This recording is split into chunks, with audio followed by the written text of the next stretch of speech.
masih ada yang menggunakan? Penerjemah? Sering? Curhat ke Google? Hah? Ini dari AI, yang belum bisa jawab diingat dulu. Apa AI?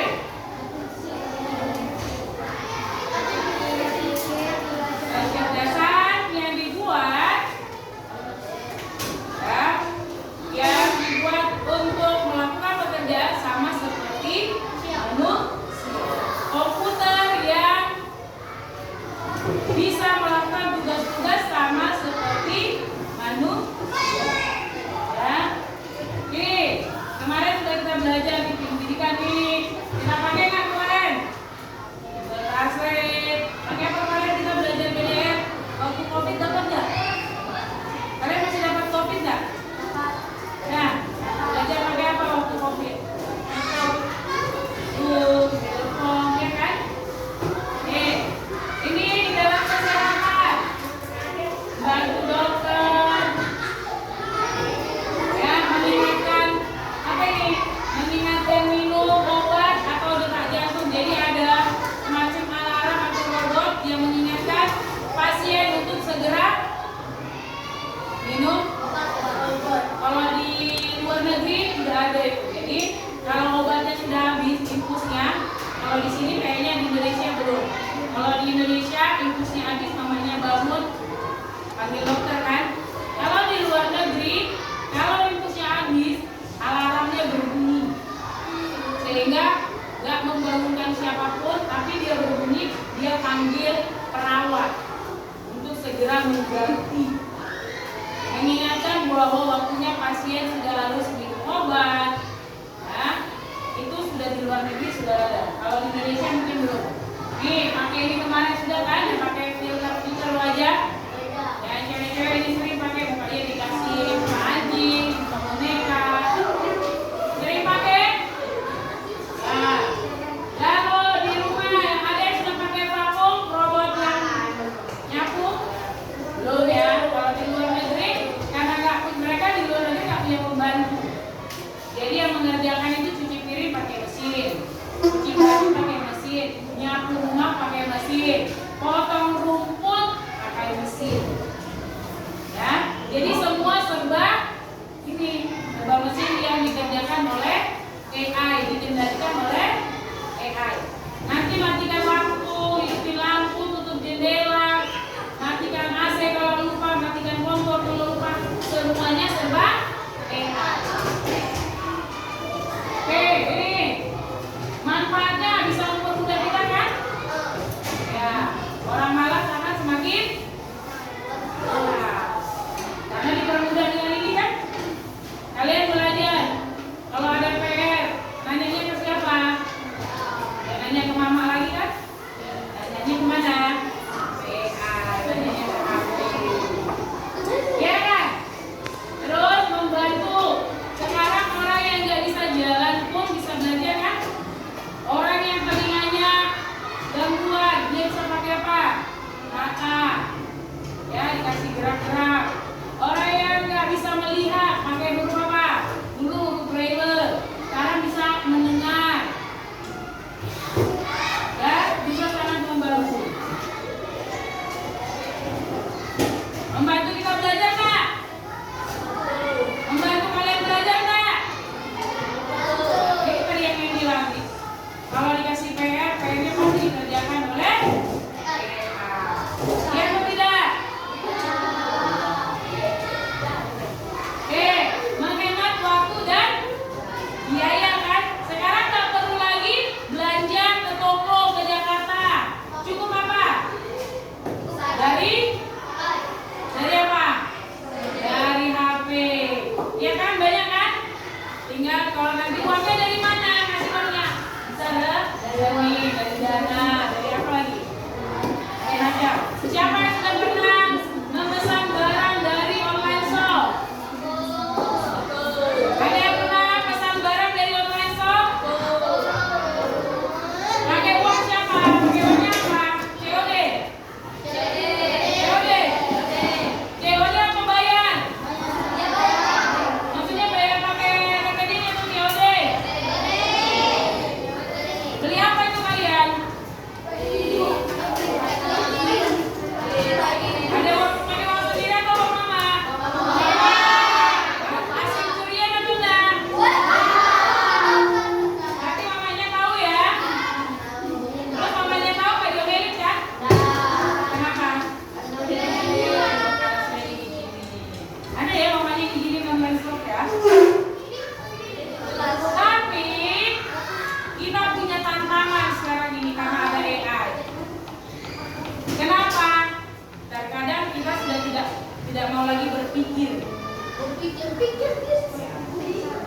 Kalau ada PR, malah sudah berpikir kan? Kan ada AI. Jadi yang pintar siapa? Yang pintar siapa? Kehilangan kemampuan dasar, malas berusaha dan belajar.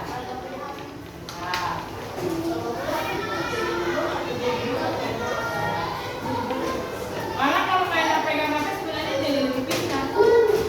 Karena apa? Belajar sendiri. Ya. Sekarang orang paling malas menghitung kan? Karena ada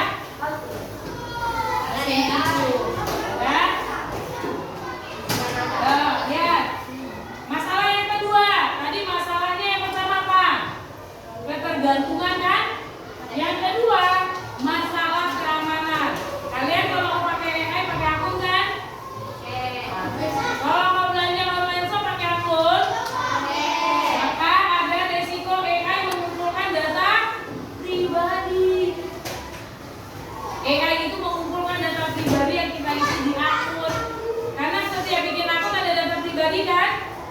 Ada diminta apa kalau bikin akun? Bikin akun biasanya minta apa datanya? Nama, tanggal lahir, nama orang tua, makanan kesukaan, bahkan ada alamat. Kamu tinggal di wilayah mana Indonesia?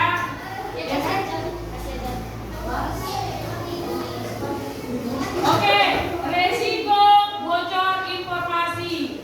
Resikonya data pribadinya tersebar. Lalu data kita dipakai. Makanya Mem bilang hati-hati kalau masukkan nih nama ibu. Kenapa? Itu bisa digunakan oleh orang yang tidak bertanggung jawab. Contohnya pinjol, pinjaman online. Dia ambil uang 5 juta, dia pakai nickmu dan namamu, sehingga tagihan akan datang kemana? Ke alamatmu, karena datanya datamu. Padahal yang ambil uangnya bukan kamu, tapi karena data pribadimu sudah tersebar kayak ini. Lalu fotomu dijual beli anak, banyak tuh dibuat fotomu, diedit semenarik mungkin, lalu dibuat harga, dijual dengan harga sekian. Ya, hati-hati kamu dicari. Makanya hati-hati menggunakan AI. Yang ketiga, nih, ada lagi kejujuran. Nah, kamu kerjain di mana nih? Kerjain sendiri kok, Mem. Padahal dia nyontek dari Oke. Lalu, nah, informasi cepat tersebar. Ya, AI bisa menghasilkan informasi yang salah. Karena AI itu tak tahu bedain mana salah mana benar. AI hanya bisa ngasih informasi. Ya. Apa lagi? Kesenjangan digital.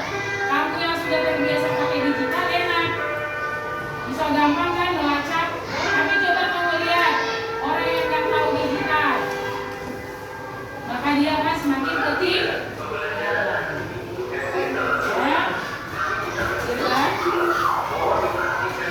Lalu bagaimana cara bijak menggunakan AI? Dibaca dulu. 1.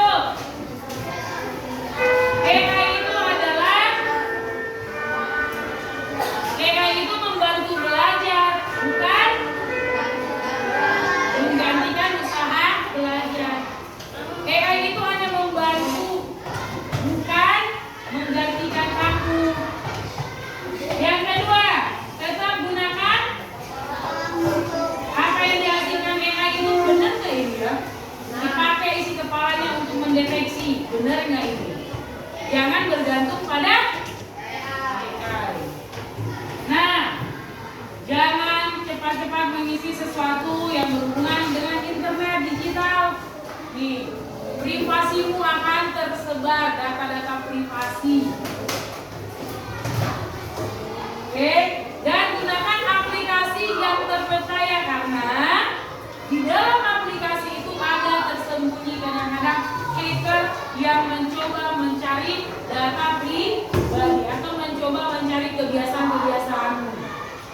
sehingga data pribadimu cepat digunakan atau tersebar. Minta izin sebelum menggunakan AI. Kira-kira apa gunanya kalau kita minta izin sebelum menggunakan AI? Orang tua bisa mengontrol apa yang kamu kerjakan. Sehingga kalau ada sesuatu yang tidak kamu pahami, orang tua dapat membantu. Tapi masalahnya adalah orang tua pun tidak tahu AI. Jangankan AI, WhatsApp aja mamaku baru belajar. Ya kan? Ada yang di sini mamanya nggak bisa pakai WhatsApp? Atau di sini mamanya pegang HP cuma pakai telepon? Yang tidak bisa main, yang mamanya nggak punya main Facebook. Berarti rata-rata pengguna Facebook ini semua mamanya. Mamanya pengguna Facebook, anaknya pengguna Instagram atau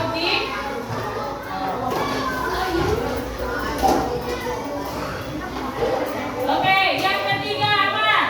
Jujur. Kalau pakai AI ya jujur aja. Jangan bilang itu karyamu padahal kamu nyontek dari ya, harus berlaku jujur. Ya, lalu cek apakah informasi yang dari AI itu sudah benar atau tidak. Boleh kita langsung percaya semua apa kata AI. Harus dicari dulu kebenarannya. Lalu dicari sumbernya dari mana-mana. Nah, jangan kebanyakan ngobrol dengan AI. Masih ingat kemarin yang bilang ada yang stres karena terlalu sering curhat dengan AI. Dia tidak lagi ngobrol dengan dunia nyata, tapi dia ngobrolnya dengan AI. AI bisa bantu jawab, bisa, tapi AI tidak ngerti apa yang kamu rasakan. Ya. Nah, ini kasusnya, lihat. Ada Budi menggunakan AI untuk menulis semua karangan bahasa Indonesia. Berarti dia sudah tidak belajar menulis, tidak berjujur, dan dia tidak menggunakan kemampuannya. Karena yang kerjakan semua AI. Jadi cari ide boleh di AI, boleh, tapi tetap kita ya menulis dan mengembangkan. Yang kedua apa? Nih, lebih parah ini. Dia sakit, dia nggak tanya dokter, tapi dia tanya ke siapa? Ke AI. Ini lebih berbahaya. Kalau AI kasih obat yang benar, kalau enggak, ya berbahaya. Kalau orang sakit dia mendiagnosa siapa? Harusnya dokter, bukan AI. Ya. Jangan coba-coba beli resep obat berdasarkan anjuran AI. Oke, coba si Bengkura dulu, baca nomor 1. Terus belajar, teknologi berubah cepat, kita harus terus belajar. Teknologi itu makin berkembang, jadi kita harus belajar untuk menciptakan teknologi, bukan menjadi budaknya teknologi. Nah, oke, yang kedua, baca dulu. Tahu. Tetaplah manusiawi, AI tidak punya empati dan perasaan seperti manusia. Tetap empati itu, tetaplah kamu lihat berempati dengan temanmu, merasakan apa yang dirasakan temanmu. Kalau AI itu nggak punya perasaan, benar-benar salah-salah. Kalau kau bilang, AI aku mau terjun ke sungai, AI cuma bilang apa? Silakan. Iya kan? Karena kamu ikutin AI. AI aku mau potong tanganku, silakan potong tangan itu menyenangkan.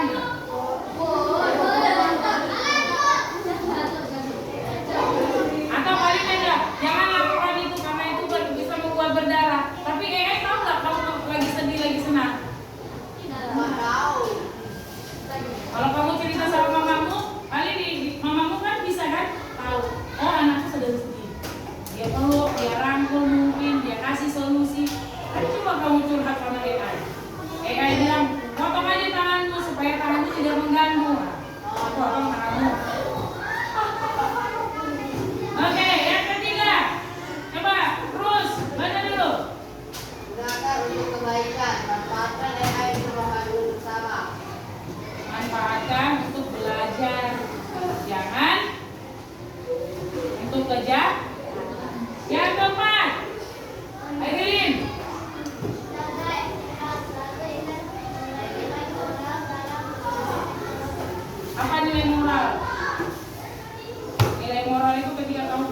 AI, jangan buat prompt yang memaki-maki, yang hujat, itu direkam oleh AI.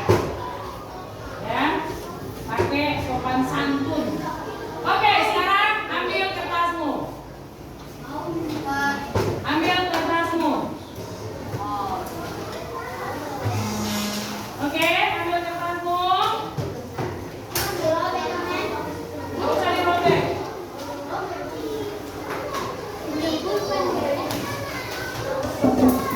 Mudah-mudahan saya lihat dulu bisa buka nggak?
A.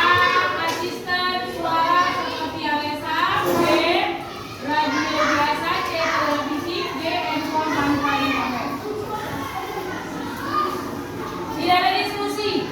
Kerjakan masing-masing, hanya tulis A, B, C, D. Oke, kita jawab ya. Sudah semua ya? Sudah dijawab? Hanya tulis A, B, C, D. Gak perlu tulis soal, gak perlu tulis apapun, hanya tulis hurufnya. Oke, jawabannya adalah A. Oke, yang next. Apa yang bisa dilakukan AI untuk membantu belajar di rumah? A. Memberikan salam video. B. Menggantikan guru. C. Mengerjakan PR. D. Membuat kita malas belajar. Tidak ada yang bersuara, hanya cukup tulis A, B, C, D.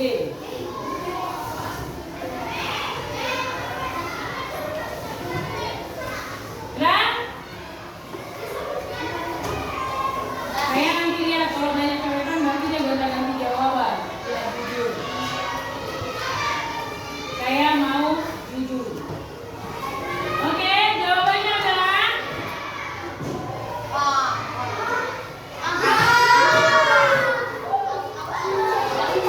oke. Next. Bagaimana AI membantu menjaga keselamatan di rumah? A. Mendeteksi asap. B. Membuka pintu untuk semua orang. C. Mematikan listrik. D. Mengunci kita di rumah.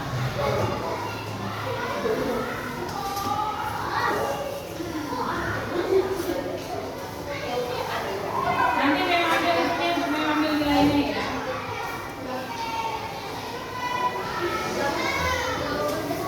Jawabannya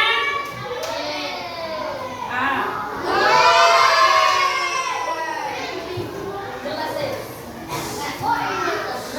Nomor 4.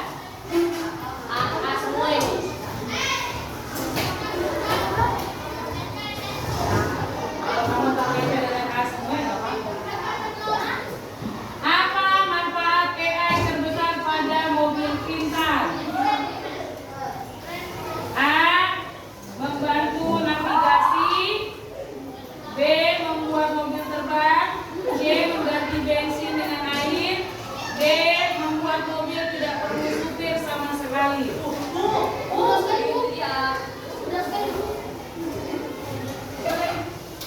Jawabannya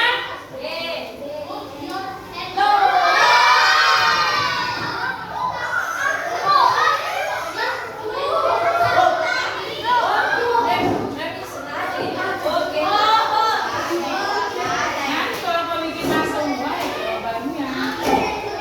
Kenapa AI selalu tahu video apa yang kamu suka tonton? 1. AI belajar dari kebiasaan. B. AI membaca pikiran. C. AI menebak-nebak saja. D. AI bertanya pada teman kita.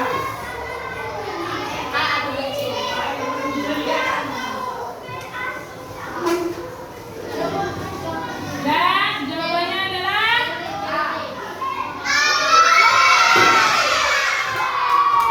oke. Next kita lanjut lagi. Oke.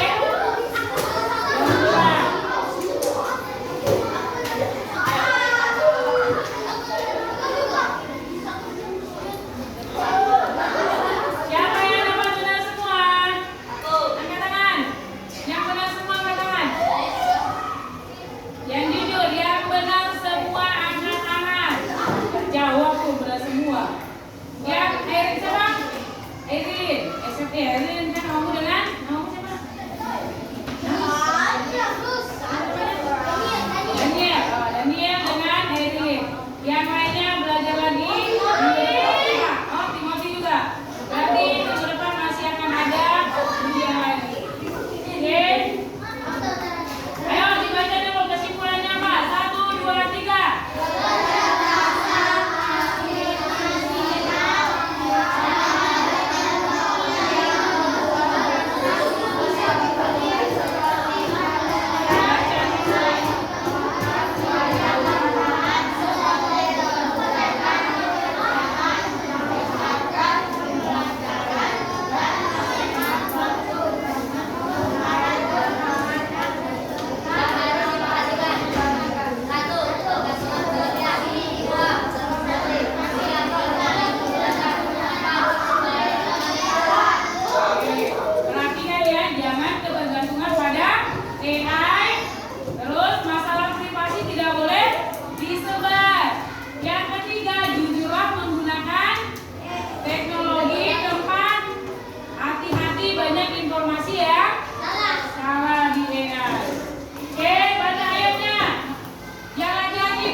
mengasihi?